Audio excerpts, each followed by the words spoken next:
Hello दोस्तों, आप सभी का एक बार फिर से स्वागत है हमारे अपने यूट्यूब चैनल रिसर्च कलेक्शन में। तो दोस्तों, आज हम लोग वन लाइनर क्वेश्चन करने वाले हैं। वन लाइनर करने का मतलब है एक लाइन में क्वेश्चन होगा और उसका आंसर होगा। ये दोस्तों सारा क्वेश्चन किसी न किसी एग्जाम में पूछा जा चुका है और पूछा भी जाता है, इसलिए बहुत ही इम्पोर्टेंट है। इसलिए इसको याद करना बहुत ही ज़रूरी है अगर आप किसी भी कंपटीशन एग्ज़ाम का तैयारी करते हैं तो दोस्तों, स्टार्ट करने से पहले हम लोग कोई इम्पोर्टेंट चीज़ देख लेते हैं जो यहाँ पे दिया हुआ है। लिखा हुआ है, सफल वही होते हैं जो हारते हारते थकते नहीं, निरंतर प्रयास करते हैं, सोच नहीं बदलते हैं, वही अंततः जाकर सफल होते हैं।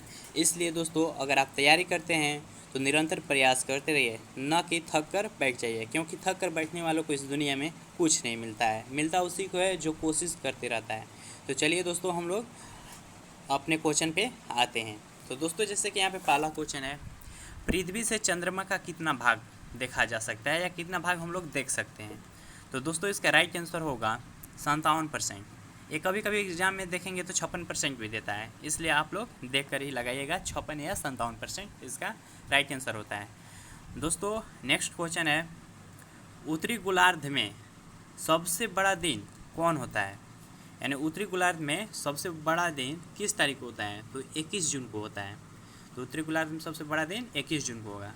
नेक्स्ट क्वेश्चन है, किस तिथि को रात दिन बराबर होते हैं, यानी साल में वो कौन सा दिन आता है, वो कौन सा तारीख आता है जिस दिन रात और दिन दोनों इक्वल होते हैं। तो 21 मार्च और 22 सितंबर को पृथ्वी पर दिन और रात बराबर होते हैं। क्वेश्चन है नेक्स्ट, सूर्य द्वारा ऊर्जा देते रहने का समय कितना है, यानी सूर्य कितना दिन तक ऊर्जा दे सकता है या देते रहेगा। तो 1011 वर्ष, यानी वह 1011 वर्ष ऊर्जा देगा, यही उसका समय निर्धारित किया गया है। नेक्स्ट क्वेश्चन है, सौरमंडल का सबसे बड़ा ज्वालामुखी कौन सा है। तो ओलिपस मेसी, सौरमंडल का जो सबसे बड़ा मुख्य मतलब ज्वालामुखी है वो ओलिपस मेसी है। चलते हैं नेक्स्ट क्वेश्चन पे। अरुण ग्रह की खोज कब हुई थी। जैसे कि हम लोग का जो 8 ग्रह है उसमें अरुण जो ग्रह है उसकी खोज कब हुआ था। तो 1781 में उसका खोज किया गया था।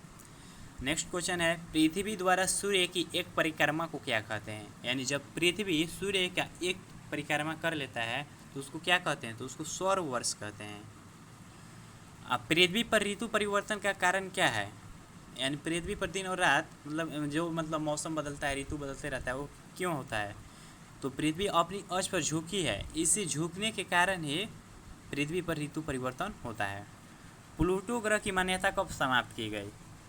तो 24 अगस्त 2006 को प्लूटो ग्रह की मान्यता समाप्त कर दी गई थी। जैसे कि हम लोग जानते हैं दोस्त, पहले 9 ग्रह था, जिसमें से प्लूटो को 2006 में ग्रह के श्रेणी से निकाल दिया गया, क्योंकि वो कुछ नियम को जो ग्रह पालन करते हैं वो पालन नहीं कर पा रहा था।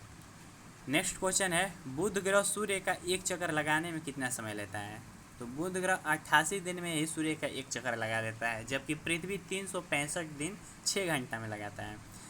नेक्स्ट क्वेश्चन है, सूर्य से सबसे दूर ग्रह कौन सा है। तो सूर्य से सबसे दूर ग्रह वरुण है। जैसे कि आप लोग जानते होंगे, सबसे नज़दीक बुध, फिर शुक्र, फिर पृथ्वी, फिर मंगल, फिर बृहस्पति, फिर शनि, फिर अरुण, तब जाकर वरुण, यानी वरुण सबसे लास्ट में पाया जाता है। तो नेक्स्ट क्वेश्चन देखते हैं। नेक्स्ट क्वेश्चन है, कौन से ग्रह जिनके उपग्रह नहीं है, यानी ऐसा कौन कौन सा ग्रह है जिनके पास कोई भी उपग्रह नहीं है। जैसे पृथ्वी के पास एक चंद्रमा है, उसी प्रकार कौन ऐसा ग्रह जिसके पास एक भी चंद्रमा यानी एक भी उपग्रह नहीं है। तो इसका राइट आंसर हो जाएगा बुध और शुक्र, क्योंकि बुध और शुक्र सूर्य के सबसे नज़दीक पाए जाते हैं, इसलिए इनके पास उपग्रह नहीं है। कौन सा ग्रह सूर्य का चक्कर सबसे कम समय में लगाता है। तो बुध लगाता है। तो कितने दिन में लगाता है। तो 88 दिन में ही लगा लेता है, जो कि सबसे तेज है। किस ग्रह को पृथ्वी की बहन कहा जाता है। तो शुक्र को, यानी पृथ्वी की बहन, मौसी, भोर का तारा, सांझ का तारा, सब है, सबका आंसर शुक्र होता है। नेक्स्ट क्वेश्चन है, किस ग्रह पर जीव रहते हैं। तो पृथ्वी पर, तो सभी लोग जानते हैं कि पृथ्वी एक ऐसा ग्रह है जहाँ जीवन संभव है। पृथ्वी का उपग्रह का नाम क्या है। तो चंद्रमा है। नेक्स्ट क्वेश्चन देखते हैं, पृथ्वी अपने अक्ष पर एक चक्कर कितने दिन में लगाती है। पृथ्वी अपने अक्ष पर एक चक्कर कितने दिन में लगाती है। तो देखिए दोस्तों, 365 दिन 5 घंटा 48 मिनट 46 सेकेंड में। तो इतना याद करने की ज़रूरत नहीं है, आप लोग 365 दिन अप्रोक्स 6 घंटा याद कर लीजिए। पृथ्वी को नीला ग्रह क्यों कहा जाता है? क्योंकि पृथ्वी पर बहुत ही ज़्यादा मात्रा में जल है, जिसके कारण अंतरिक्ष से देखने पर यह नीला दिखाई पड़ता है, इसलिए इसको नीला ग्रह भी कहा जाता है। किस उपग्रह को जीवाश्म ग्रह कहा जाता है? किस उपग्रह को जीवाश्म उपग्रह कहा जाता है? तो चंद्रमा को जीवाश्म उपग्रह कहा जाता है। चंद्रमा क्या है? तो उपग्रह है। किसका उपग्रह है? तो पृथ्वी का उपग्रह है। तो दोस्तों आज के वीडियो में हम लोग इतना ही रखते हैं, मिलते हैं नेक्स्ट वीडियो में। अगर आप इस चैनल पर शुरू बार आए हैं, पहली बार आए हैं, तो ऐसा ही क्वेश्चन पाने के लिए, ऐसा ही क्वेश्चन का रिवीजन करने के लिए चैनल को सब्सक्राइब करना ना भूलें, क्योंकि यहाँ पर वीडियो अपलोड होने पर सबसे पहले नोटिफिकेशन आपके पास तभी जा सकता है जब आप चैनल को सब्सक्राइब करके प्रेस का बटन क्लिक कर दीजिएगा, तो ही हमारा नोटिफिकेशन आपके पास जाएगा। धन्यवाद।